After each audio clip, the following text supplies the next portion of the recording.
Good evening and welcome to this, the January 19th edition of Beyond the Headlines. My name is Colin Dowe and I will serve as your host this evening. So for those of you who are probably joining us for the very first time, or for those who have not been engaged but chose to re-engage, thank you and welcome. Whether you're tuned in to GBN Television, listening on GBN Radio, or on any of our social media platforms, it's a joy and a pleasure to have you here with us. You are the ones that ensure that this evening's discussion will be fruitful. We are taking on a different aspect of some of the discussions that have been ongoing within not just Grenada, but our Caribbean in recent weeks and months. We are going to look at the geopolitical system, but we want to take a look through the economic eyes. And we have with us this evening Senator Salim Rahaman, representative from the business community in the upper house of Parliament. Senator, welcome. Thank you. Thank you. Thank you for having me. And with him, I don't even know how to describe. So I will just say Mr. Richard Duncan, and you can fill in all of the accolades because we know he's eminently qualified to have a discussion on the economics and certainly the growth of Grenada. Richard, welcome. Thank you very much, Colin, and good evening to the listening and viewing public. It's a pleasure to be here and to share. Excellent. It's a different world. It's a different world. And I just would want to start off with you, Richard. And if you can, how would you characterize the current geopolitical system globally? But of course, we're going to zero in on the Caribbean. Right, so it is a very perilous and uncertain era that we have entered into, primarily because of the fact that the world is moving into what we call a multipolar arrangements, whereby the dominance of any one power is no longer at play, but rather you have, you could say, probably three powers at play. And I believe one of the power that is, for all intents and purposes, on the decline, has decided to reassert the dominance, so to speak. So it's that state of flux that we are in today's geopolitics, and I will zero into the region and to provoke a discussion which says to me that Maurice Bishop was wrong when he said that we are in nobody's backyard. Well, that was a denial to accept and to reckon with the fact that geographically and economically and in terms of proximity, we are in somebody's backyard. I think what he meant also, what he was trying to say, we ought not to be treated as squatters, as non-belongers in a space that we have occupied for centuries. But that we are in somebody's backyard, to my mind, must be accepted and treated with as part of our existence and our reality. Well, and the backyard seems to be getting bigger and bigger and bigger. Indeed, indeed, indeed. Are you going to say that we are in a tense situation? Are you going to say that we are living in a world where there is less predictability? Are you going to say there's no need to panic yet? Well, those of us who are students of history would accept that the world goes through these phases over a long period of time. No one empire lasts forever.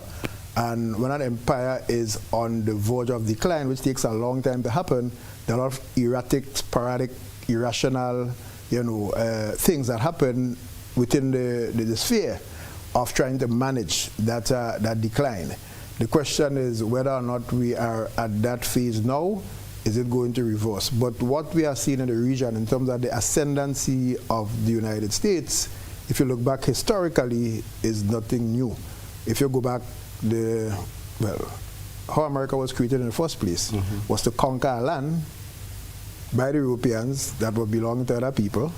And they created, I can't remember how many states there were, and then they expanded. There's a place called New Mexico that was not belonging to them. Right. Florida was not belonging to them. They acquired that. and now they're attempting to acquire Greenland. So that is physical acquisition over several centuries. And now you are looking, and there always was the political hegemony, as we like to call it, to influence the type of government that is elected or is in place, elected or otherwise, and what the foreign policy should be. So again, historically, it is part of that long, what would I say, tussle and friction in the Western Hemisphere. Okay. Yeah. I can put out for either of you. Are we talking about changes in the geopolitical system, or are we talking about changes in the geo-economic system? And I deliberately push this out because what really is driving the behaviors? Is it political dominance? Is it economic dominance? I would say, and good evening to you, Colin, again, and to your viewers home and abroad. I would say it is economic. When you look at the debt, the national debt that the U.S. has been carrying, it has been building and building and building. It is now more than $37 trillion. And to repay that debt is very, very difficult for them to do.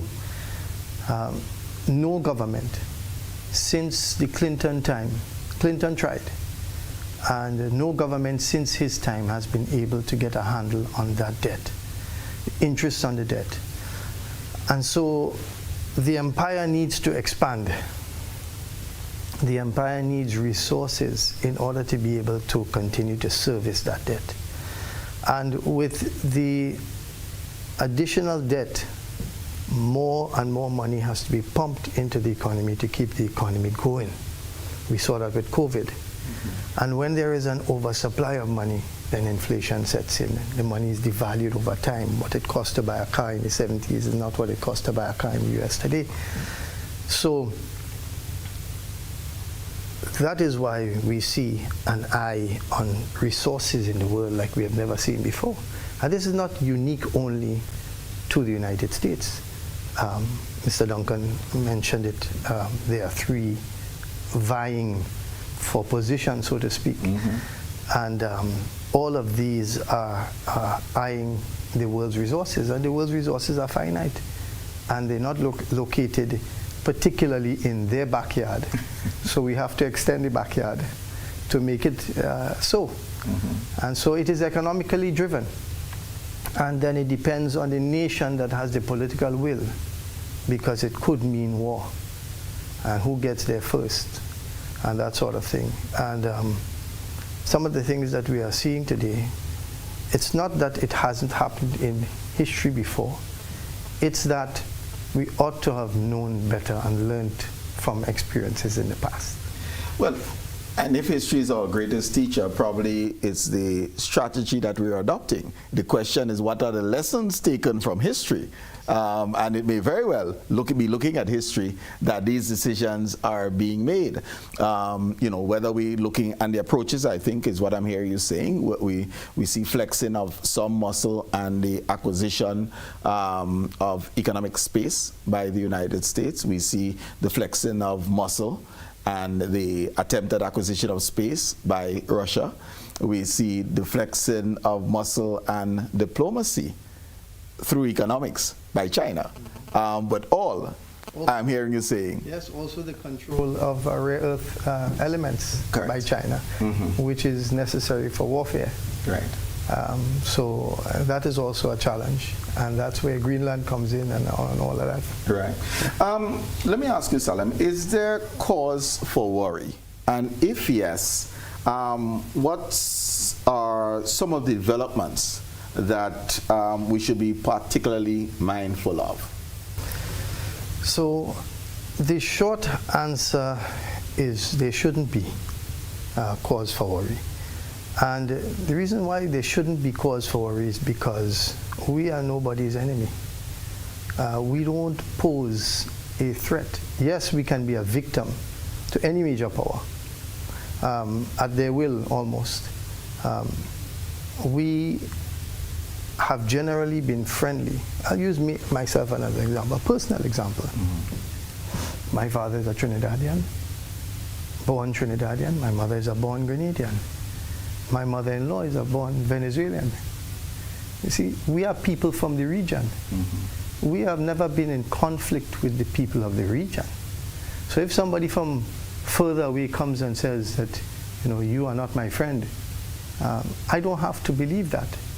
But it doesn't mean that I need to fight with them, because we are a nation that needs to continue to pursue peace. They may set up a wall, but we don't have to accept the lines that they give us to read necessarily. That's what our democracy is all about. We have seen what conflict did to Grenada. And there's a difference between economic efforts that we see and justice, what is right and wrong. Clearly, what we have seen, a lot of what we have seen in recent weeks is morally wrong.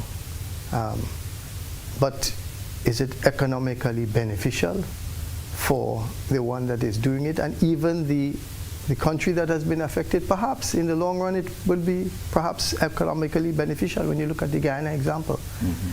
So there's a difference there. Economic interests don't always line up with moral interests, and that's what we see here. Richard, I'm hearing Salim saying that almost we're not in anybody's backyard. In other words, we don't have to toe the line necessarily. But don't we? Well, we have to engage. Let me put it this way. Not engaging will be to your detriment. And when you engage, you look for always a compromise. You look for the middle ground in diplomacy, in relations. And in terms of us worrying or not worrying, we should worry only about the things that we have control over. Yes. Right? That's my philosophy. And not just worry, but calculate, calibrate, and act to protect our interests with respect to those things that we have control over. And as a people, we have to try our utmost best to not incur self-inflicted injuries. Let me give you a typical example just to stray a bit. Industrial action on the Morris Bishop Airport resulted in flight cancellation.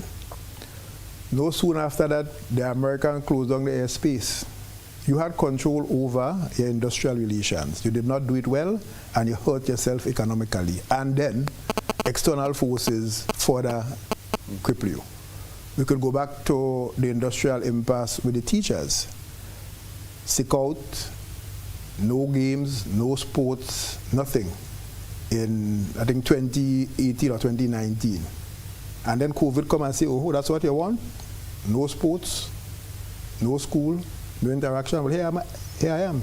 So apart from what COVID has done, we had a year added compared to other people. So I'm just saying that when it comes to human relations, economic relations, peace, harmony, industrial peace, industrial harmony is something we should strive for continuously, because there are external forces who will deliberately and directly do us harm, and we ourselves must not add to that. Avoid it. I noticed you started off by saying we must engage. Mm-hmm. Have we been engaging? It almost seems that we have adopted, I don't want to say bury our heads in the sand, but there seem to be no public conversations and certainly no announcements from a number of the requests that have come from the U.S., whether it's radar, whether it's the third national citizens. These have not gotten official responses. What we said that we're studying it, that doesn't seem to be engagement, and it seems contrary to the advice that you gave earlier. Right, so there's something called quiet diplomacy, the outcome of which you eventually see. So we cannot sit here and say there's been no official engagement or official correspondence.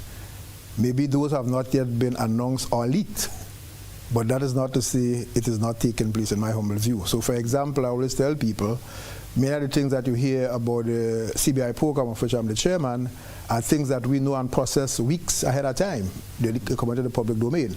And when it comes to engagement, for example, under that program where our partners have issues of, let's say, national security concerns, anti-money laundering and terrorist financing, border security, and so on, there has been constructive engagement going on since February of 2023, and progress is being made, you see. So not all the time you will hear of it, and you cannot carry out diplomacy in the public domain.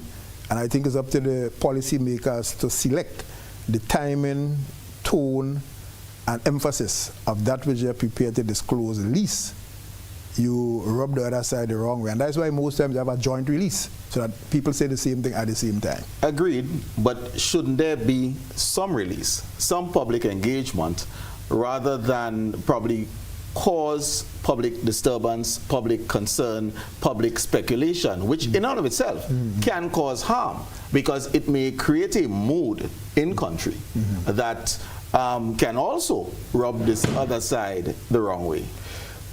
Right, and I would say to that, timing is crucial in all these things, and the people who are best positioned to determine the right time for these things are those who are involved and are the helm.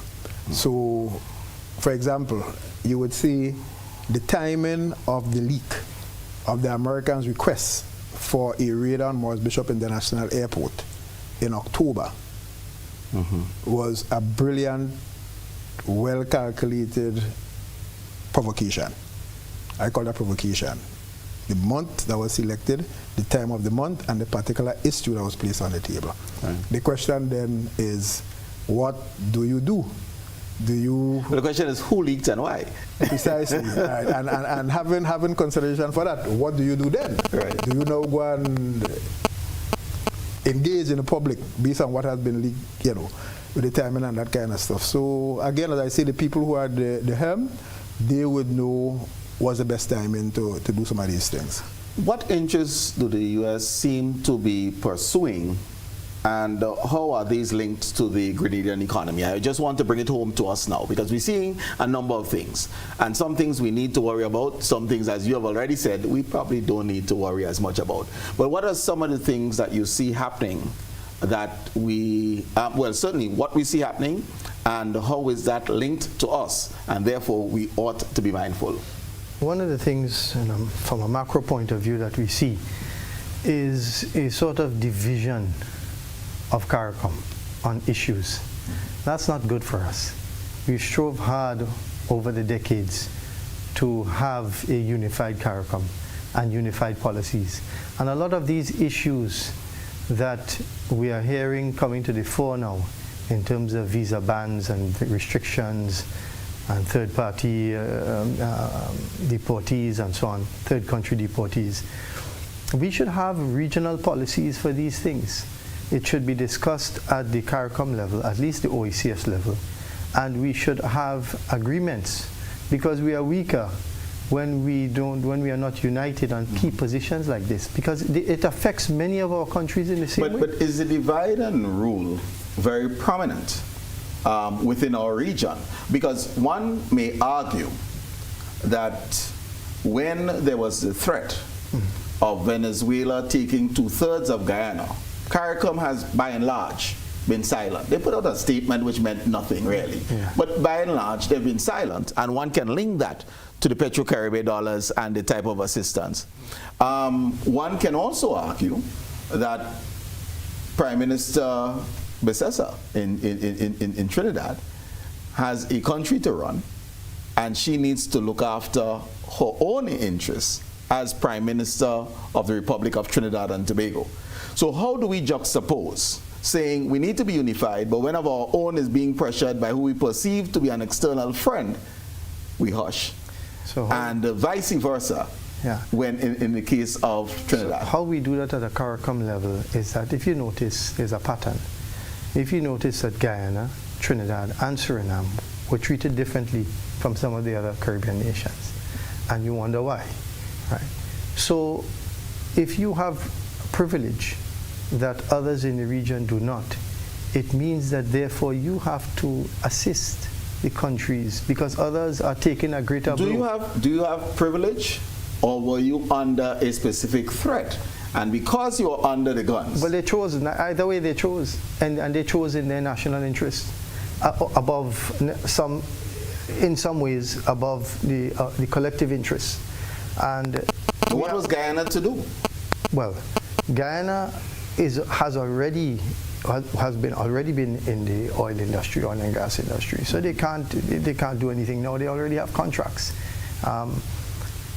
Trinidad, I think since 1912, Trinidad has been in that industry. So the issue is giving time for CARICOM to discuss and come up with a policy. If it is that so for example, the Trinidadian Prime Minister went openly against CARICOM. That's not something that you do, right? Because you have treaties that you have signed. So, and she's a lawyer. So this is not something that you do, even if you are going to make a decision on behalf of your own country. With regard to Grenada and coming home, the issues that face us is how our people are going to be treated in terms of, we do a lot of business with the U.S. We have been, we continue to do business with the U.S. As I said, we are not in anybody's fight. We are a peaceful nation, and we want to make sure that we survive in these times. And so we want to continue to be able to do our business. And so when our business people go, who have legitimate visas, go to the U.S., what we see ICE doing in parts of the U.S. to citizens and otherwise is disturbing. And that may backfire on them in terms of their economic development, because people will naturally be fearful to go there because you don't know what type of treatment you will meet. So that's one. And the other... But if we can, and let's, if we're going to attack them, because you started off with the oil, what are the risks, or are there risks, by the U.S. government moving in and controlling Venezuela's oil? Are there any risks to Grenada? I don't believe that they are. I really don't believe that they are. I think that the U.S. has made a claim.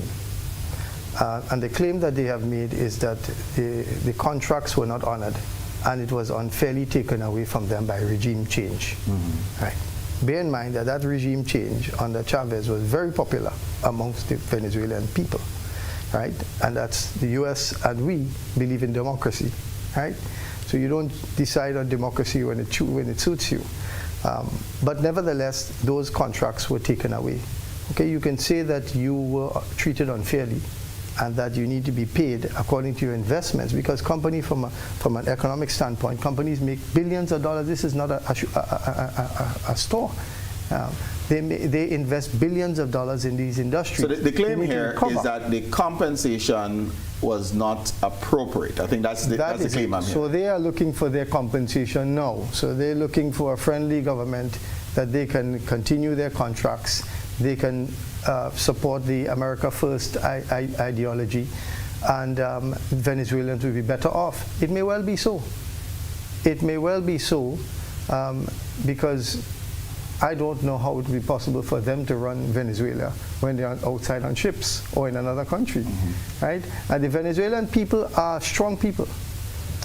When you look at the Simon Bolivar and the history, and you look at their history, they are very strong and proud people, and they're hardworking people. But strong, proud, and being run from outside, those seem to be counter. Well, this is the challenge that they will have, because removing one person does not necessarily mean that you're going to get a country to run. But there is significant people outside of Venezuela, Venezuelans outside of Venezuela, that support what the U.S. government, in principle. They don't want to see Venezuelans hurt, but they support. But Richard, if I may bring you in here, we seem to see it with Venezuela, we see it with Cuba, and in some instances we see it in Grenada, where citizens outside believe they know what should be happening inside. And is this something that will take root or can take root in Venezuela, in Cuba, and be accepted by the citizens who chose to remain and struggle? That's an excellent question. I'll come back on the program another time to discuss. That's a topic in itself. I mean, I have my own personal views about the treatment of the diaspora vis-a-vis those, as you say, who have stayed here and carried the burden, as it were, you know. But this is not a topic for tonight.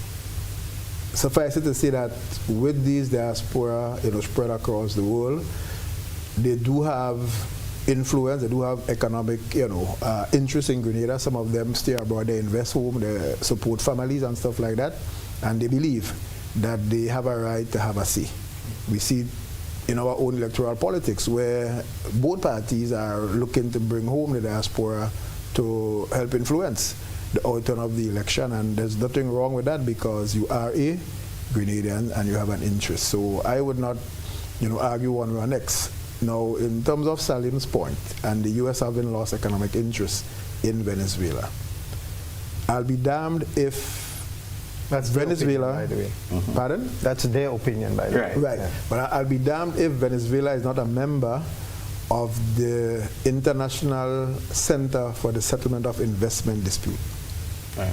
And that is where commercial disputes are settled, supposed to be. not militarily. Correct. Right? So you have the WTO, for example, where on gaming, Antigua was unfair or wronged by the United States.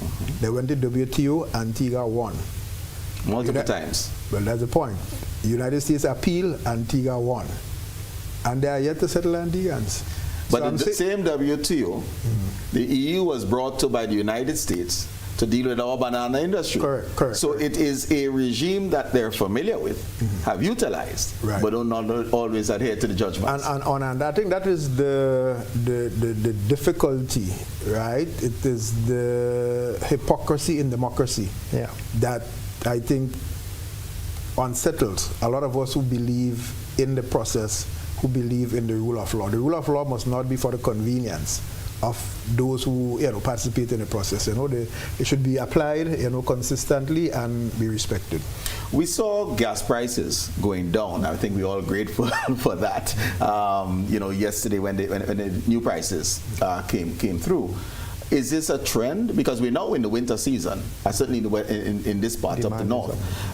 Is this something that we can anticipate continuing? Because one may have been worried with the intervention in Venezuela that there would have been a spike in oil prices. That's not our experience today, one. And secondly, I'd like you both to share, we were unable to service our Petrocaribbean debt because of the sanctions imposed by the U.S. on Venezuela. If Venezuela and the U.S. now becomes buddy-buddy, it seems that that debt now becomes due. And what does that mean for the Grenadian economy? Well, look, when a debt becomes due, you have a couple options. You sit and renegotiate the debt on terms and conditions that can be agreed by both parties that are more accommodating for you at that point in time, and you have a settlement. Or you have what we call a selected default, where you choose not to pay. Now, there are consequences for that, of course, but I believe, again, talk, dialogue. Sit down, dialogue, discuss, negotiate, right? And there will be a way forward. Let me ask this. Have we, or shouldn't we have been, putting aside those monies because we know it's a debt that we have to pay? We weren't able to pay it, but I'm assuming that we are willing to honor it. So were we setting aside monies in an escrow account to settle the Petrocaribbean debt? We should have. As far as I'm aware, no, there was no sinking fund created or honored for the settlement of that debt. But we should have done. We ought to have done so. But let me also ask this. My understanding of the Petrocaribbean loans, as devised by former President, now deceased Chavez, was that the countries who are beneficiaries ought to have been investing the savings into developmental projects, which would then allow them the fiscal space to repay the debt and improve. Can we name any of the beneficiaries throughout our region that made an investment in a developmental project that can now turn around and service that debt and meet the goodwill that it was intended for? I can't name any. I'm not too sure if there was any. And sometimes when we enter these agreements, we do not do the hard institutional creation and building the framework, as we like to see, for really bringing into fruition that which we agreed to. We signed the agreement, you know what I mean, you bust a champagne, you eat 2 cheese straw, and you feel good, right? But the real hard work to honor the terms and conditions of the agreement, everybody seems to forget it until the chickens come home to roost. And I always like to say, it may seem to take an eternity, but the chickens always come home to roost. Salim, what should Grenada be doing about our own oil and gas industry? Richard mentioned the preferential treatment of the likes of Suriname, Guyana, Trinidad. We're the next up north, and we started the delineation and delimitations of the continental shelf. There's active conversation and a working group established. What should we be actively pursuing this at this time? Absolutely. Because you can't rely on taxing the people significantly more than they already been taxed now. You can't rely on CBI for consistent inflows because it naturally will fluctuate. Right? Although our CBI program is strong, still it's not as dependable as taxation is. So you have to have something else, especially in this time, that will give us the independence that we so need, financial independence. And as I see it, I mentioned that to somebody today, we believe that we have hydrocarbon deposits. It's yet to be determined what type. St. Vincent and the Grenadines were in the same mix. And I believe that if we look at our size, land size, we have about 300 and something kilometers. If you look at our size in terms of the sea as well, it's about 81 times the size. Yes, it was 7,000 plus. Yeah, it's about 81 times the size. So if we add St. Vincent's waters to that, and we come up with an agreement with St. Vincent for exploration, and we share some of these costs, we can benefit together. We can do it alone because our waters are of a significant size, and we may have, you don't know what you're going to hit based on the surveys that you do, and we may be able to do it on our own. Physical size does not mean that you have to partner with somebody else.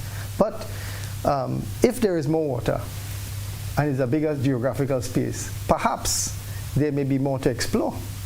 And if that's the case, and we can do it together with St. Vincent and share some of the resources, because it's not only about, it's about the engineers, it's about land space, it's about sites, it's a lot to develop. Let me ask you this, and I get the point in partnering. Are we putting but boundaries ourselves, have to be delimited, right? Yes, yeah. But are we putting ourselves in a monkey pants in this environment by pandering to the likes of Nigeria, for example, for the exploration of our oil and gas resources, when Big Brother is saying, I need to be the dominant force here? Yeah. I think we can have all parties be interested in what we have to offer. And this is the importance, going back to what Brother Duncan has mentioned about the rule of law. We want to make it clear. And I said there's a difference between what is morally right and what is economically viable. What took place in Venezuela should never ever happen, and especially if you go around the world preaching about democracy. And so we want to be, we respect others, and we respect their democracy, and we want to be respected in that same way. So if we have an opportunity, well, why can't they bid for it? we wouldn't want to exclude them because they're close, they have resources in the region, and they may well be our best partner. But we don't want to be slighted, we don't want to be oppressed, we don't want to be heavy-handed, right? We want an open playing field. Perhaps the Norwegians, perhaps the Saudis. Saudi Aramco is the largest oil company in the world. People think it's Shell or Exxon, it's Saudi Aramco. So maybe perhaps the Saudis can come in and develop it. They are allies of the West. So, you know, we want to be open. That's my opinion on it. And we don't want to exclude anybody, even if we know that we don't agree with what they did. Yeah. Okay, it's time for our first break. So viewers and listeners, we'll take our first break and then we'll be back to continue the discussions, geopolitical environment and the economic implications for Grenada.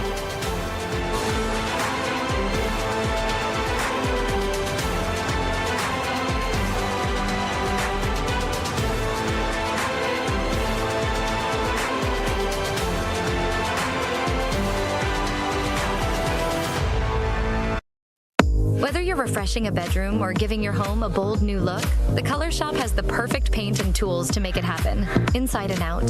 With quality finishes for every surface and accessories to match, we make painting easy from start to finish. Whether it's a DIY weekend or a contractor starting a brand new project, the Color Shop is the trusted choice.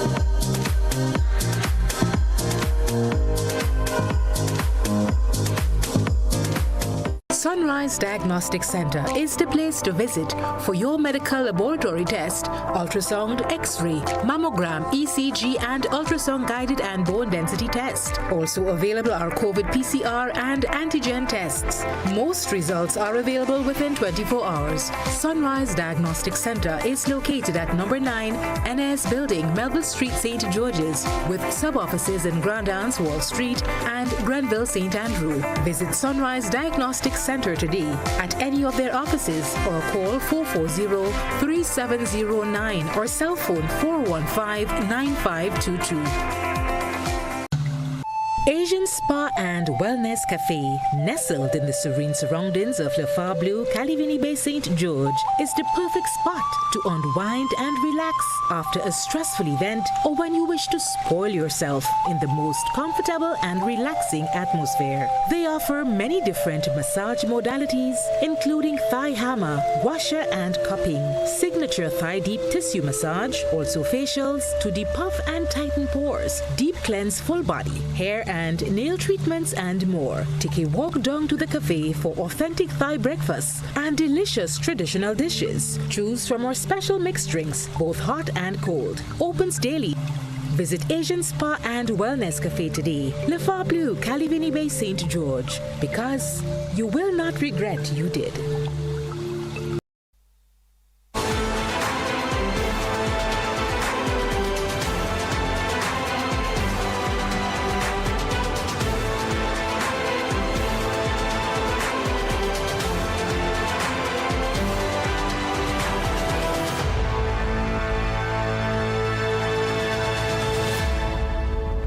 Viewers and listeners, we're discussing the geopolitical or maybe the geo-economic environment that we find ourselves in as Grenada and how do we respond. And one of the things that we have found ourselves in the midst of in this era is that ban on fish. What are the economic implications of the ban on fish? And I want you to say what type of fish, because I don't believe it's a ban on big jacks, right? So, just if you can explain what type of fish, who's impacted? Well, as I understand it, Colin, the ban is on the exportation of yellowfin tuna or tuna generally to the United States of America of a particular grade, okay? And you have a large fleet of trawlers and fishermen who ply that trade. They specialize in the long line fishing. They go at certain times of the year and they export to the US. I think I have 2 or so or 3 companies that would buy from these fishermen and export. So that source of income is cut off, and therefore the fishermen would be impacted. The exporters, they will be impacted, and I'm sure there's going to be a shortage possibly in the US, and therefore fish price could rise in the US. Right? What is the economic fallout that we're talking about, and how many fishermen are involved in this harvesting of yellowfin tuna?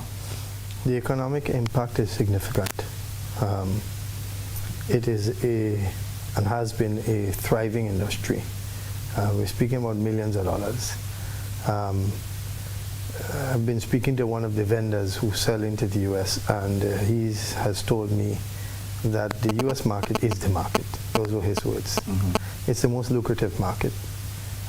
Clearly, there would be other markets, but in terms of access, our market is connected to the U.S. We have. Referring now to things like airlift. Amerijet, right. and so on, airlift, yes. And our soursop and other agricultural products that have a lesser volume depend on that fish volume to Just explain that, because right now we're talking about supply chains and supply channels. So just explain that so our viewers can see, because I don't know what yellowfin tuna has to do with soursop. So explain it to us. Yes. Well, the plane can carry so much load, and the fish is the major item in terms of the freight that it carries back up. And if that is no longer there, then the freight has to be redistributed over the smaller or lesser item, which makes it that much more expensive, because freight has to be paid by somebody. And the person who wants the goods shipped, that's the person that has to pay the freight cost. So all of a sudden the price of soursop in the U.S. gone up. Right. And all of a sudden, maybe, perhaps, soursop from somebody else or some other country becomes more attractive because ours is more expensive. That's not good for us, not good for business. Right. So this is something that we hope is sorted out quickly. We heard that from So let me just want to belabor this one just a little bit more. Yeah, sure. So we're saying so we have probably a $50+ million industry in terms of exportation of yellowfin tuna to the U.S. Yeah. That, as of January 1st, is suspended. Yes. But part of the fallout is that the volume of goods being moved in terms of our exports from Grenada to the U.S., there will be economies of scale on that cargo flight. Yes. Without the tuna, you lose economies of scale, which means that my post or sub-vendor has to bear the brunt of a 727 flying from Point Saline to the U.S., Miami typically. So one of two things can happen. One, the price of the shipping of the soursop goes up. Or two, Amerijet said, instead of coming in twice a week, I'm coming in once a week or once every 2 weeks, and I now have soursop ripe in my hands and I can't export. Am I characterizing it correctly? Or three. Yeah, you are. Or three. Government thinks about subsidies in the short term. And that ought to be on the table if there's going to be a sustained susceptibility. They need to be thinking about it. I can't tell you if they are, but they need to be thinking about it, because you can't allow the hiccup of one industry to damage another industry. It just weakens you economically, and things like that need to be supported until such time that it can be regularized or other markets can be found, or And in addition, there's a local component as well. We often hear, what can we do? This is what we're discussing, right? Charity begins at home. So the amount of foreign chicken that we consume is amazing in Grenada. It is, if you were eating fish once a week, eat it twice a week, even if it's the next 2 months. Right? While they sort out whatever they need to sort out. Make sure. And we could eat graded tuna too. Absolutely. Right? We eat it. We have sushi. When we go down to Grand, you see the places that sell sushi are quite filled, and the tourists love it. So we can eat more of our local fish, and there's imported fish as well. So you have to make sure and choose your local fish. Is it an opportunity for the exporters to get into the local market? And I'm speaking here now in terms of appropriate packaging and recognizing they're not going to get the same price per pound as if they sent it stateside. But it doesn't mean that they can't make a profit. Yes, and they're going to move product. In addition to the waste from the fish can be used for fertilizers. They can reinvest. When COVID came around, you saw that Grenada distillers went into these sanitizers, right? If COVID didn't come around, you think they would have gone into that? So when there is a necessity, there is an innovation or an invention, and now there is a necessity. So all is not lost. Okay. But my question, though, Salim, is why should taxpayers bear the burden of this economic fallout? So you're asking government to come up with some subsidies to help the fisher folks, right? So my question would be, whether and to what extent they are on the tax roll, paying their fair share, fishermen, boat owners, as well as the exporters of the fish. Because if we don't contribute to the coffers, then when things like these happen, the question is who should carry the burden? Secondly, what role did the same exporters and the fishermen play to hold government to account over the years? Were they not also aware that Noah had this agenda? I mean, how do you participate in the economy in a responsible way so as to manage your own affairs as an industry stakeholder? That's my question. How do we share? So I'm hearing accountability, yes, and shared responsibility Absolutely. for where we are so now. the word is share. The right word here is share. Correct. Because government has a responsibility to create an enabling environment for business. And you could look to see how you can lay blame, but what is the point of that at this stage? At this stage, what we should be focusing on, which we are, I believe, is how we can solve this problem. And Let me get you here, because if we don't understand how we got here, we probably won't get out of here. So we did step one. We went to Parliament, we rushed, we passed laws. I don't know whether anybody knows what's in those laws, but we passed the laws. And then we filed an application to NOAA. But my understanding, it is not only about the statutes governing marine mammals, but also about compliance, Tracking. and reporting, Training. which is not government. These are our fisher folk and our exporters. Now, even if government did not pass the legislation from 2017 until December of 2025, if people, and building on Richard's point now, if the people who participated in the industry made themselves aware of what was taking place in their industry, then the tracking, the reporting, and everything they ought to have already been complying with. So it's a smooth sailing. If they did not, despite the legislation, we won't be compliant, and not one pound of yellowfin tuna leaving Grenada. But it is not only on the onus of the people, because it is on the onus of those as well who are governing the people. And the ministry, for example, to set the guidelines and the policies. If you don't put a speed limit, I might speed.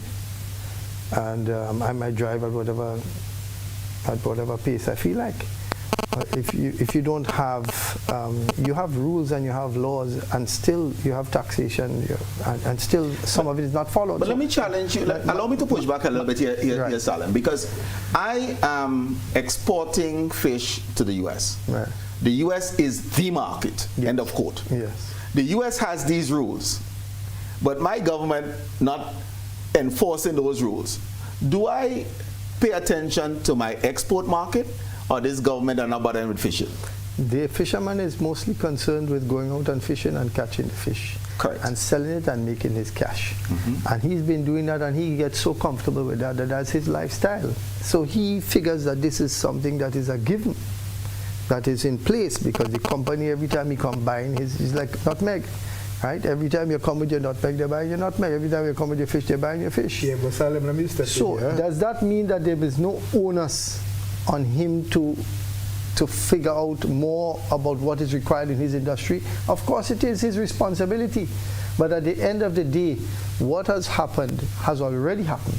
And we have to look at what has happened and what are we doing about it now, rather than what we should have done. Yes, we learn the lessons, right? We do things differently, but now there's a training component. Yeah, but Salim, I'm not too sure that we have learned the lessons, right? Because the question I have is, what else is lurking on the horizon that we'll only hear about when the Brong matter hit the fan.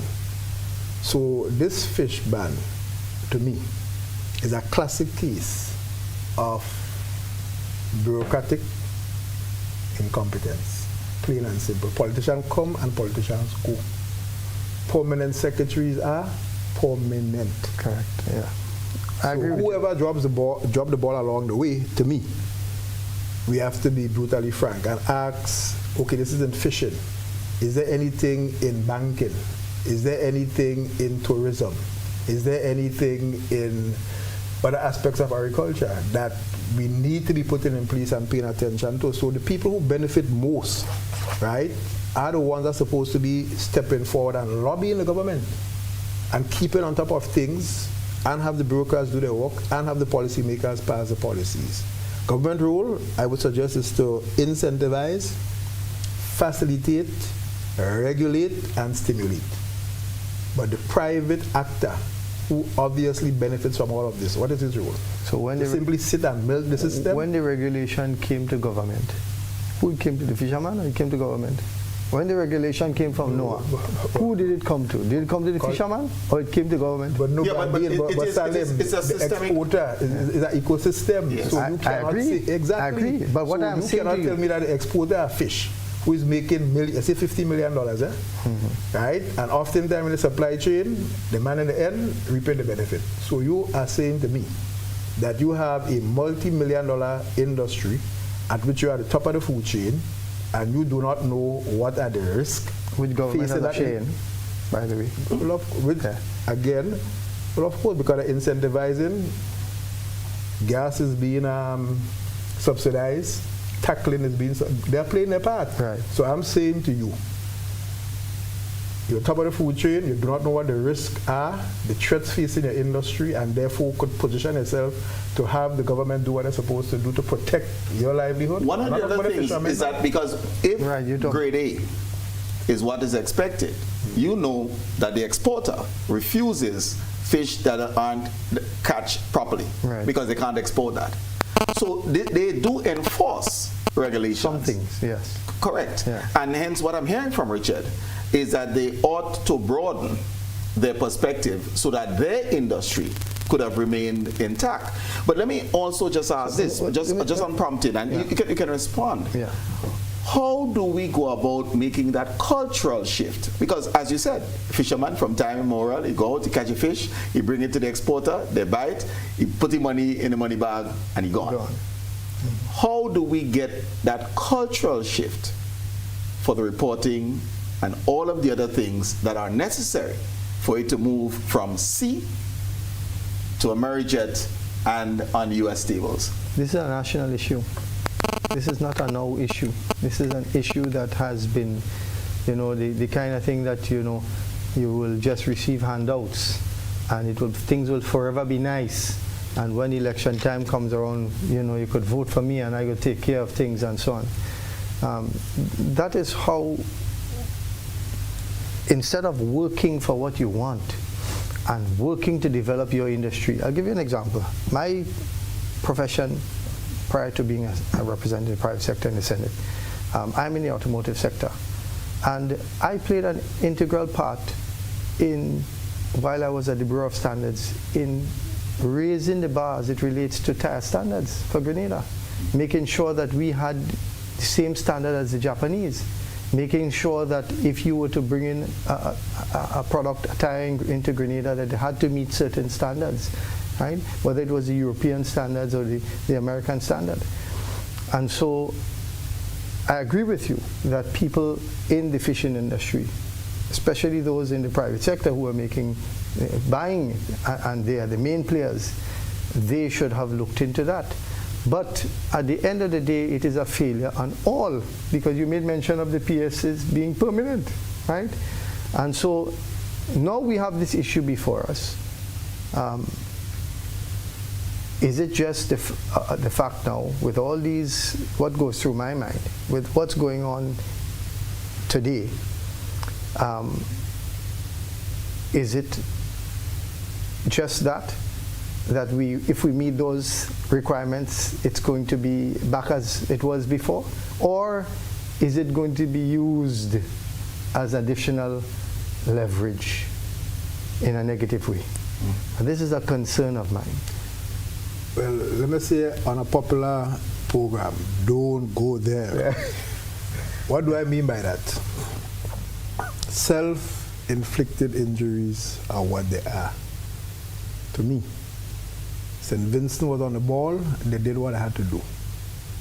If there's anybody who was more left than center than Ralph Gonzalez, point them out to me.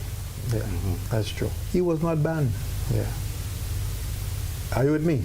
So when you have failed, own your failure, dust yourself off, find a solution and move on. But not just move on, ask yourself systemically, what else is there? What is wrong with our bureaucratic setup and the way we do work that has caused this to occur? And is there anything else lurking elsewhere? We don't know.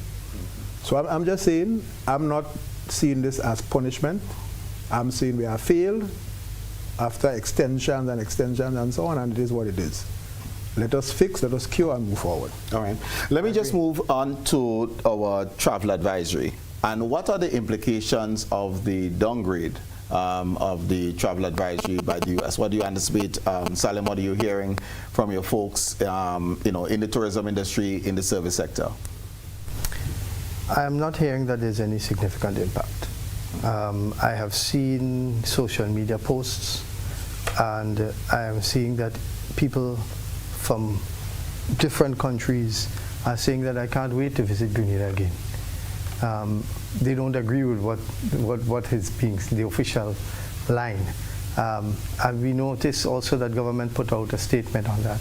And that is in line with what is the reality. The reality is that Grenada is a safe place. So the Grenada you live in is safe? Absolutely, we're here. Right. And we serve tourists every day. This is what we do. And this is a mainstay of our economy.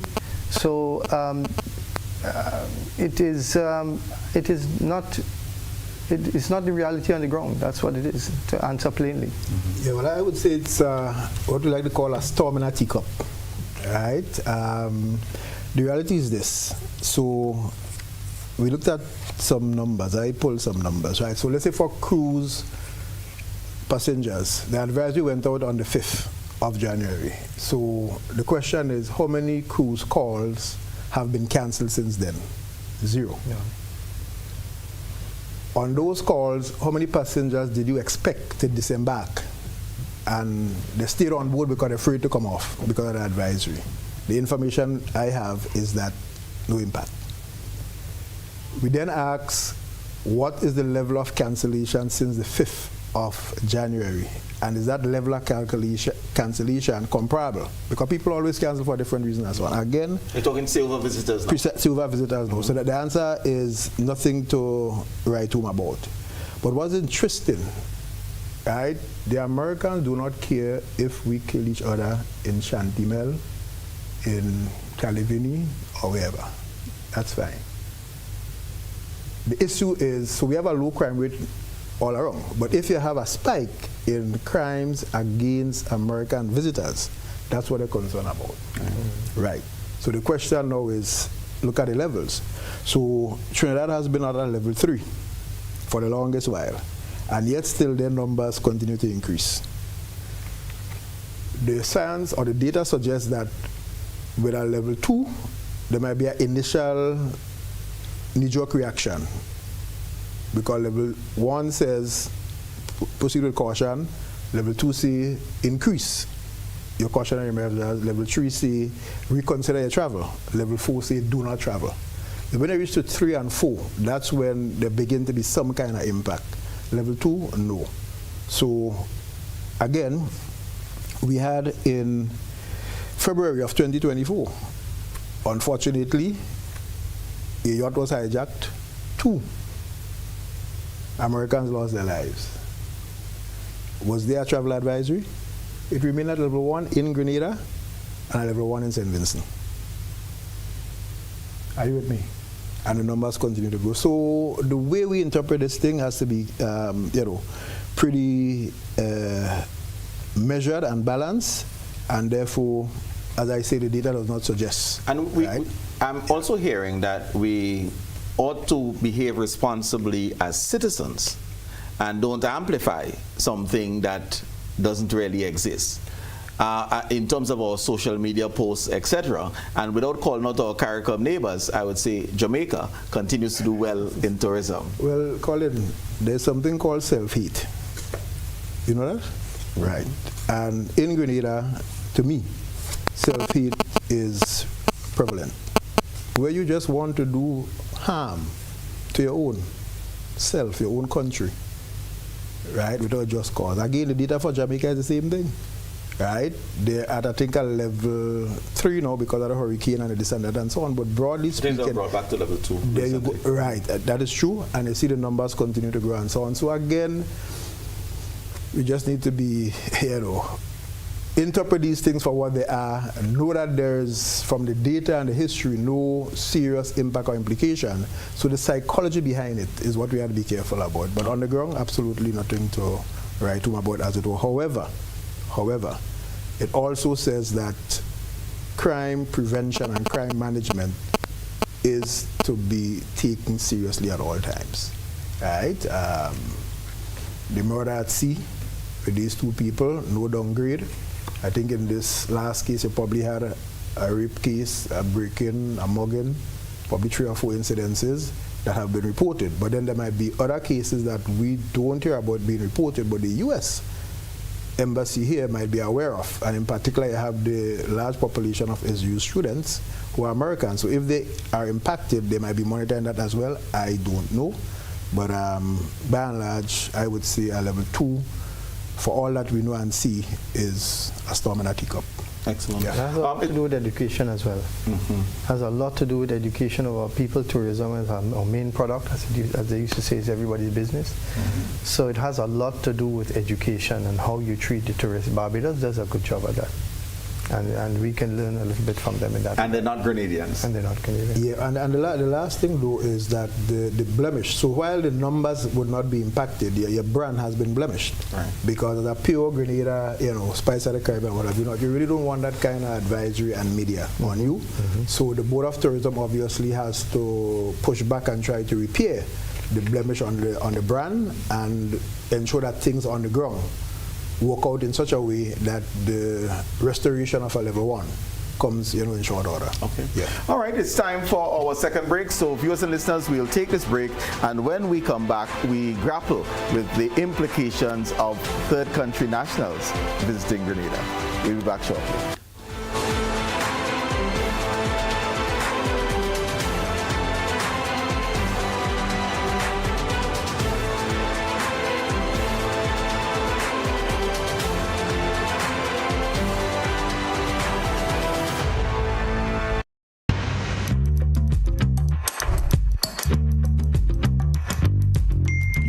Make a payment directly to Grenlec, anytime, anywhere. Just visit myaccount.grenlec.com and sign in. From the menu, select Financials, then Billing to view your account balance and billing history. Ready to pay? Tap Make a Payment. Choose the account or accounts you'd like to pay and hit Next. Select Debit or Credit Card. Enter your amount. Fill your payment details and tap Confirm and Pay. That's it. Your payment goes through instantly and your account updates right away. Sign up today and put the power in your hands.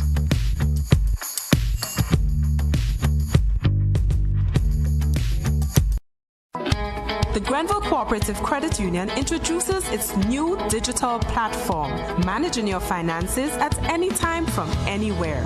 As a part-time student, balancing work and studies can be a real challenge. But with GCCU's digital app, these worries are no more. My parents can now remotely transfer funds to my account and I can check my balance at any time, giving me the freedom to achieve my goals. My days can be long and tedious. With this app, I can ensure my loan is paid on time, transfer funds to someone else's account, and check my balances. I don't have to rush to do business during my lunch lunch hour or after work anymore. With this app, I can request checks to pay my suppliers, letters for my business transactions. I don't have to leave my farm to go stand in line. The Grenville Credit Union digital platform. It's convenient and secure banking right at your fingertips. Download the app today from the Play Store or App Store or call 442-8602, 459-4325 or 416-8467 for further information. Are you looking for a reliable, affordable, and customer-friendly pharmacy? Look no further than Hills and Valley Pharmacy, the nation's leading healthcare products and services provider. We are committed to serving you at convenient locations. Find an extensive and affordable selection of prescription and over-the-counter drugs and medical supplies at Church Street, Hillsborough, Carriacou, Jubilee Street, Grenville, St. Andrew, near the bus terminal, and Halifax and Grenville Street, St. George. Our committed team is always available to offer valuable assistance for managing your health and wellness. Discover the additional benefits of our wholesale distribution on Halifax Street and our Medcare Center on Grenville Street, where we provide in-house physiotherapy, massage therapy, doctor consultations, and eye care services. Our commitment is to satisfy all your healthcare needs, including competitive prices, loyalty rewards, and special discounts for seniors. Contact us at 435-6904 and WhatsApp 535-4734. Choose Hills and Valley Pharmacy. Remember, your health is our business.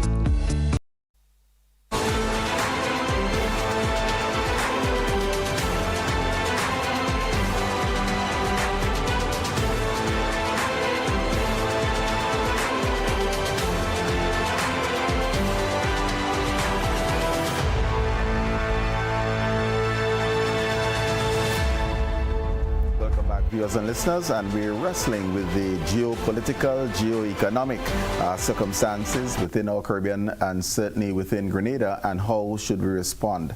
Let me just throw this out before we get into the third country nationals that we've been asked to accommodate. Do you subscribe to the theory that for Grenada to make economic sense, we need to have a population of less than about 150,000 or more? I mean, we need more people for us to be a viable and vibrant economy. Do you agree with that theoretically? Yes, I do. Likewise, I do agree. The quality is the quality that counts. And then how do we go about, therefore, having a managed and strategic migration system that allows us to build capacity in the areas that we need for us to be successful economically? Well, that has to be designed. I could tell you that in the space that I have been called to serve, i.e. in the CBI, we are pretty much well advanced in designing the build-out of what we call a CBI diasporic desk. And the theory behind that is that you have over 10,000 Grenadians out there who have been made citizens through this program, and therefore our task is to how can we have them engaged, right, more effectively in the Grenada economy beyond the initial investment or donation, which was the pathway through which they became citizens. So I often argue that if any one of these persons is a manufacturer, for example, of basketballs, I would not want to ask them to donate a basketball for every school child. I will ask him to relocate a logistic hub or a factory in Grenada. And obviously he would have to come here to do that. He might relocate his family, that kind of stuff, or employ additional people and help this economy to grow. That's how we philosophically view the potential for the CBI diaspora. Now you have the third country nationals, and a lot of the details are not yet known, but my thinking is that the CBI has built a capacity and a reputation for effective due diligence. So if there are people who have say, okay, you're throwing me out, I want to opt for Grenada, there's a process that that person should be subjected to make sure that they pass the requisite test and standard, not different, in my humble view, from what we do for those under the CBI program. Use the infrastructure, the capacity, and expertise that you already have to bring to bear on a yea or nay for these folks. And then obviously I had to build out the institutional setup for orientation, settlement, the housing, the this and the that. Well, yeah, we definitely have to come to that. But yes, Salim, we will come back to it. But Salim, your thoughts? I agree with what he has just said. You have to process the applicants, because everybody that comes into Grenada, the review process needs to be very, very, very similar to make sure that we have the people that we need.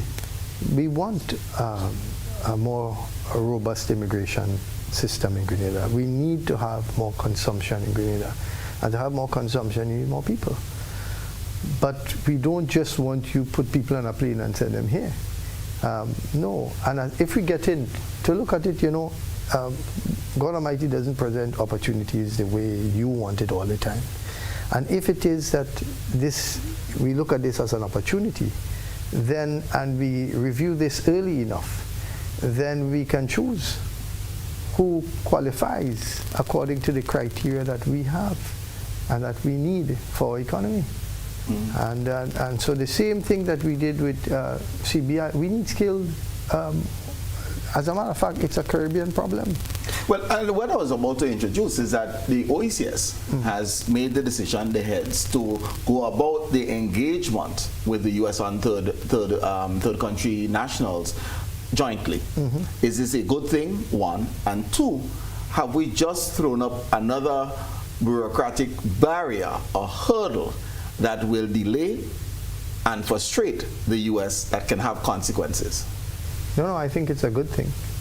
I think, the U.S. has made some mistakes in the past in that the immigration policies perhaps, or, so many quote-unquote immigrants came into the country. The country is a country of immigrants, just like Grenada, right?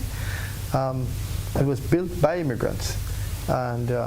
And so now all of a sudden they have decided that they have too many. And we need to increase our population. And so we have an opportunity there, as does the OECS, to have a look to see who we want and who we don't want. And we have to be very particular about that. And that's an area where I mentioned previously that CARICOM should have a policy, the OECS should have a policy. When we have policies like that, we can then approach the issue in a more guided way. So there's policy, but do we know who we want? So shouldn't we have a strategic developmental direction which will inform who we need? Yes. And then we can develop policies in support of that. Yeah. No, I agree with Colin. I hope that the technocrats at the OECS Commission are hard at work in hammering out and mapping out that, because right now you are signing a broad high-level MOU, right? But no sooner the ink is dried on that, you have to have a detailed agreement or treaty that would spell out all these things. So that should be the subject of a lot of analysis and brain cells even as we speak. So by the time the US asks another question, instead of they presenting you with a detailed agreement or treaty for signing, you present yours. You're ready. You present yours. Let's go this, and I don't want to leave our viewers and listeners out. So 440-1252, if you want to weigh in, certainly feel free. We're happy to hear from you. We mentioned earlier our diaspora. Shouldn't there be a strategy likewise? Because we have lots of skills out there. We don't want everybody to come back. We can't accommodate everyone. But there are skills out there that we ought to be seeking to attract among our own Grenadians, our own Caribbean nationals. And should there likewise be a strategy among people who feel unhappy now and unsafe within this U.S. environment? Well, of course there should be, and if you recall, Colin, back in 2011-2012, there was a national diasporic conference and a homecoming and all those great stuff. The institution that was built out to better engage the diaspora, including repatriation, that went by the wayside. But I will tell you that diasporic issues is global, because remember, while we have a diaspora, India has a all countries have a diaspora that they want to harness and take advantage of. So yes, we have that work to do, and well, we are doing our part for the CBI diaspora. I'm not too sure to what extent we could leverage and partner with the regular diaspora. But we have a caller online, so let's take that caller. Good evening, caller. Welcome. Yeah, good night, sir, and good night to your panelists. Very, very, very important topic. Let me take you back to sugar industry and the European Union. So we'll pop up in here, but just go ahead. Market today and the banana industry with Chiquita. Now, these large countries have very little interest in our growth and development, and we had not been paying attention over the years. Therefore, we did not position our economy to stem what we're experiencing now. Now, if we were taking note, we would realize the behavior of this country over the years was telling us, pay attention to your own house, put your house in order. I remember the World Bank indicated that in one of its programs, and they said, the reason why we are in this situation, not Grenada, but the world is in this situation, it is because we did not pay sufficient attention to the economic development of our citizens. We are lacking management for a long, long, long time, and leadership. We had not been growing the economy. If we have been put in the economy to allow people to grow financially, we might not have been begging the way we're begging, going to the IMF regularly, and our economy continue to regress. Okay. We have the private sector. We had not been engaged in the private sector with a view to expanding, because you see, infrastructure, we need more room for private sector growth. And we had not been paying attention to this. So the private sector, we are limiting the private sector. If we want them to go, where do we want them to go? St. George's is too crowded. It doesn't have space for expansion. But we had not been looking at those things. So therefore, we put ourselves in a situation where we doesn't have the finances to expand. That's the reason why our road cannot be worked on and so forth. So thank you very much. We have to look at those things very critically, and we have to, as of now, pay more attention to the economic development of the citizens. All right, thank you very much for that, caller. I heard a campaign on your behalf there, Senator, in terms of the support for the private sector. And the caller also branched into the development of the rural economy, recognizing that decentralization will not be to our benefit.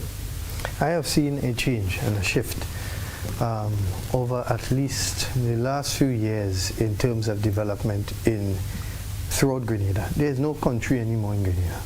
And you just have to drive around and you see Grenadans, and to your last point, are returning home. But they're not doing so in an organized way.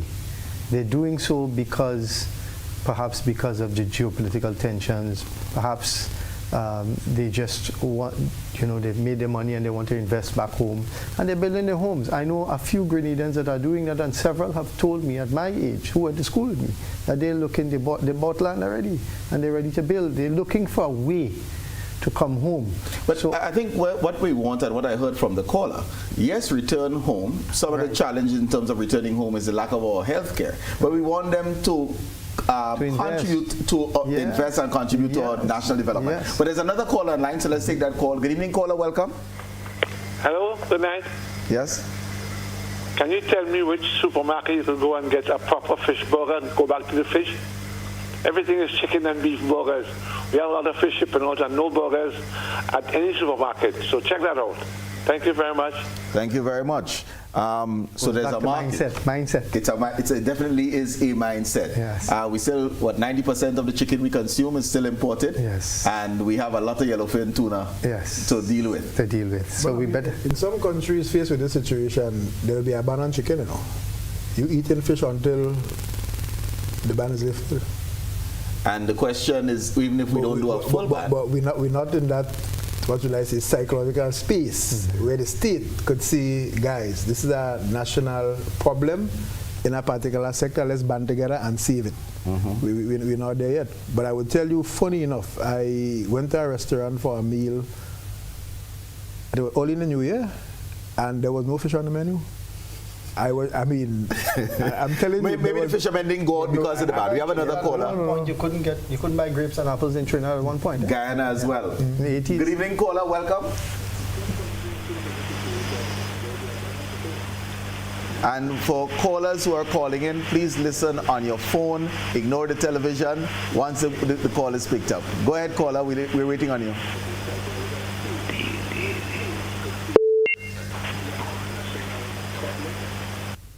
All right. The caller was listening to the... Good night, yes, go ahead. Gentlemen.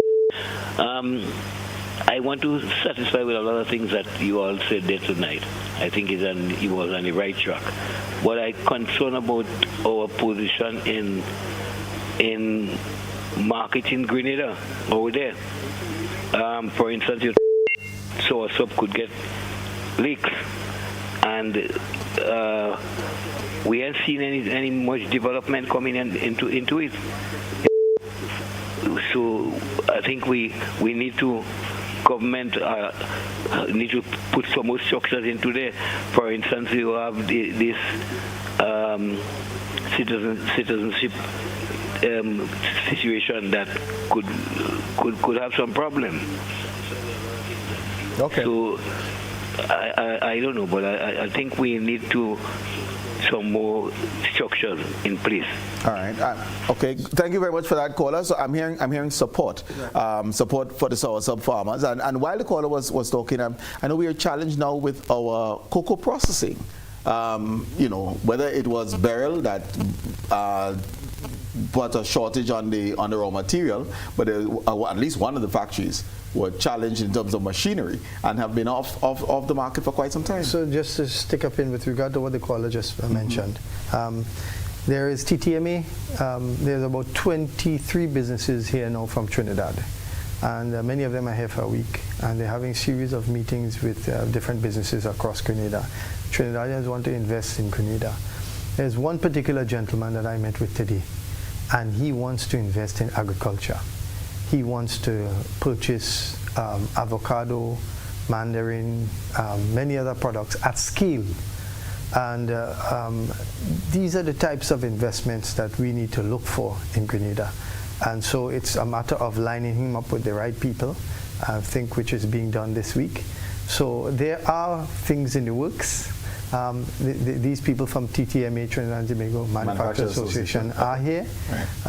And they came before, and so there's some traction and there's some need. Why would they want to come year after year? There's obviously an interest. All right, we have another caller online. Good evening, caller. Welcome. Good evening, caller.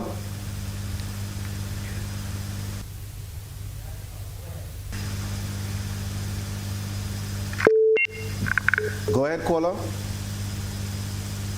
right, we seem that we have lost that one. Incentivizing. So whether it's incentivizing on the government standpoint, but also the responsibility for entrepreneurs to be entrepreneurial. How do we go about having that cultural shift? Culture is a very hard thing to change, Colin. It requires concerted effort. And I think that the entrepreneurs should really and truly step forward and take risk and be supported. And people should look for opportunities. So we just talk about scale. And I always use this classic example where Grenada wins gold at the Chelsea Flower Show every year. And my thing is that 20 years now you're winning gold at the Chelsea Flower Show. But you cannot export a 20-foot container of flowers. Mm-hmm. What really is that? Mm-hmm. How could you leverage that success that you have such nice exotic flowers that you could decorate and display, and now you are world renowned? You cannot load a 20-foot container once a year or once every month. Okay. No, I mean, how do you commercialize these things? Right. We have another caller, so let's take the caller. Good evening, caller. Welcome.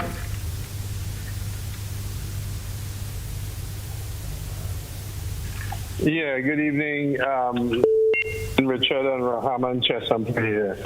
Just quickly to fill in a gap in respect to a question which arose and there was no answer.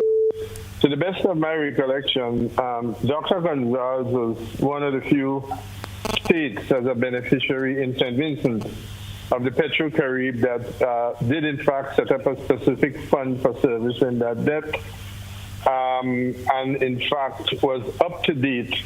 And I believe towards the latter stages, when all of these sanctions came in, he was able to then negotiate debt forgiveness. So to the best of my knowledge, I think St. Vincent is probably the only beneficial state from Petro-Carib that don't have any serious obligations in that regard, subject to correction. The second point I want to address is simply this. Look, we are going down a very slippery slope in respect of accepting non-national third-party deportees. We are small island states with small populations, highly culturally integrated at the moment, and not in a position to be able to verify the backgrounds of the people who Trump and so sent.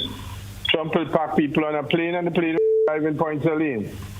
And at that stage, because the psychology is to keep running, and it's something the Europeans have learned just the last 72 hours, that at some stage you have to stand to a bully. I think it's a very dangerous, slippery slope. I was personally very disappointed in what amounts to a secret agreement signed by some OECS leaders who otherwise I had a tremendous amount of respect for and the political savvy. In the light of the kidnap of Maduro, we are doing things which will come back to seriously haunt us. Let's be clear. America is not going to send research scientists and top programmers who may have entered the United States and overstayed a time. Program. And let's not fool ourselves.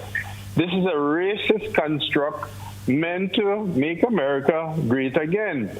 And I'm afraid, I think it's a program we should just bluntly refuse and get the population involved in understanding the possible consequences and us doing the things that we have to do. All right, thank you very much for that. As I said, it's a very dangerous program. We don't have the capacity for vetting, and I don't think the Trump administration is interested in any vetting. They just pack people on a plane and send them to Point Salim. All right, thanks. Thoughts? And these thoughts here is one on, will there be a vetting process, and is there an approval process? And goes back to my original query. Are we setting up bureaucracies that are going to take too long, frustrate the U.S., and there'll be consequences? No, well, I have not seen the broad MOU that is being spoken about, but I'll be damned if, as I said before, the technocrats are not mapping out the fine details as to what they will put before the U.S.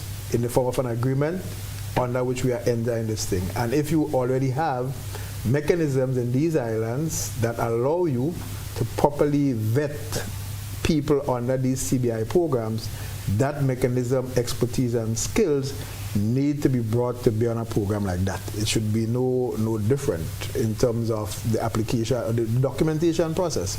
So I hear the caller, but we do not know because the fine details are yet to be mapped out. And I think the point I think he's really making is that make sure that you have preconditions that would not allow for a random one-time thing. There has to be caps and quotas, for example, things that they are asking us to do under CBI, caps and quotas. Who will pay for the resettlement of these individuals? That's part of the negotiation. Who is sending them?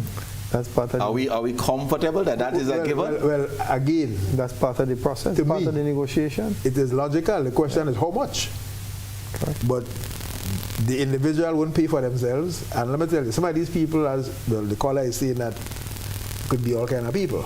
I don't want to use the word deportee. I reserving deportee for Grenadians who are being deported. Let's say third country nationals. No criminal background, just that they overstay their time, and whatever country they want to go to is they don't have documentation. I don't know what they have from what they don't have, why it is they'll want to choose one of us. But having selected, there must be a process of assessment and determination. All right. Right? We have our final caller online. Good evening, caller. Go ahead. Good night. Good night. Yes, go ahead. We're hearing you. Am I on? Yes, you are. Hello? We're hearing you clearly. Go ahead. Am I on? Yeah, okay. Good night. I just wanted to make a good night to you and to the panelists. Just wanted to make a with respect to the acceptance of the deportees, etc. Against a background where it is clear to the public that many of the people who are the whole process is steeped in racism. It is also, there's much anguish about how people are being collected and sent out, deported basically. And given our own background of slavery versus how we were shipped out of Africa, to see people being almost shipped out in a similar manner from America, I think it's tough. I understand the economic line that was drawn there in terms of how it might be able to operate. But I don't think most of these people are going to likely to be people who will bring funds into the country in the setting in which the present program bring in.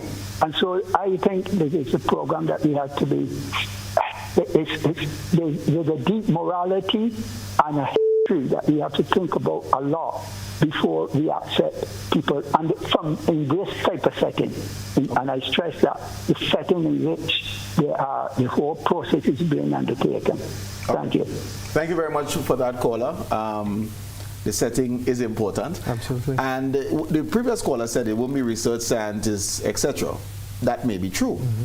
But from my understanding, we need tilers, we need masons, we need people up and down the employment spectrum. Yeah. So the vetting is important, and we don't necessarily have to look for research scientists only. We want research scientists as well to help us develop the secondary products. So I'm not saying no to that. What is also important, that's the importance of negotiating as a region.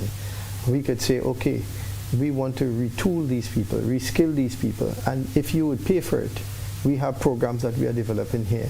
We want a certain amount of plumbers, we want a certain amount of electricians, right? If you're going to pay for that for 2 years, that is one of the issues that we could consider. So I think that it is doable, but that's again, the process is important. And timing as well. Okay. You know, just as we move into putting the wrap on the program, are we living in a world now where Grenada will be challenged to access funds for our development? And one of the previous callers touched on it in terms of the national development and not paying attention to national development. And I'm speaking here now in terms of whether it's the IMF, the World Bank, grants that we have access from China and others. Is the geopolitical and geoeconomic situation making it more difficult, or possibly can make it more difficult for us to access these types of funding? Well, I think when there's competition, the best comes out in all of us. So if people are competing for influence, then we can pick and choose. So for example, the geopolitical play between Taiwan and mainland China resulted in the National Cricket Stadium coming to Grenada from mainland China because Taiwan decided that they were not, So I'm saying that access to resources from other countries will become, in my view, easier because of the tussle and so on for influence in the space. And at the same time, America has never been big on aid, right, to the region. Their big thing is trade, access to their market, tourism, goods and certain other services and so on, banking, finance, right? So that's it. But the aid has not been significant. You cannot point to any major project they have done. I mean, the British did the prisons, they did schools, they did water, the Canadians likewise. You really cannot count, save and except the finishing at the international airport, right, in my humble view, and maybe the Grand Anse Cali's road to a certain extent. That said, let us go forward negotiating, engaging, looking for compromise along the way, bearing in mind at all times that we seek the best strategic and, economic interests of our people. I'll give you an opportunity to do closing comments, although that sounded like a closing comment. It is a closing comment. Yes. Okay, all right. So, Salim, your closing comments. Yes, I agree with that statement. I mean, we can't dictate what happens in the world and what the larger powers do and what they do not do. In many cases, we wish that things were different and that we don't have the turmoils that we do. But there are reasons for these turmoils that we mentioned early in the program. And we have to work with those partners that have been proven partners for Grenada. We have to continue to work with them. If we have challenges and we have problems, it's not the end of the tunnel, it's not the end of the road. It just means it's a hiccup. And through dialogue, we can solve problems. So, and then you have administrations that change from time to time in these countries. So we have to understand that different administrations govern in different ways, and we may be treated in different ways, but we don't need to reciprocate in an aggressive manner because they are coming to us in an aggressive manner. No, we can be the peacemaker. And we have a country to build. We have people that we train a lot of doctors over the years that have benefited the American economy. Barbados did the same thing. Dominica did the same thing. We have been beneficial. We have a lot in terms of linkage, in terms of our families, in our economy, our day-to-day weekly trading. And so we want these things to continue. We want these linkages to continue. And we want to develop our nation without having to do any wrongs. And I believe it is possible. Thank you very much, Senator Salim Rahaman and Mr. Richard Duncan. Absolute pleasure having you both and your sharings with myself and the rest of our viewing and listening public. And to you, viewers and listeners, an absolute pleasure once again having you participate in Beyond the Headlines. We look to educate, we look to elevate, and there was lots of that taking place this evening. So thank you for being participants. Thank you for viewing and listening. Again, for those of you who are on board for the first time or re-engaging, we're happy to have you. And I look forward to being with you again in the next 6 days, 22.5 hours. Take good care. Godspeed.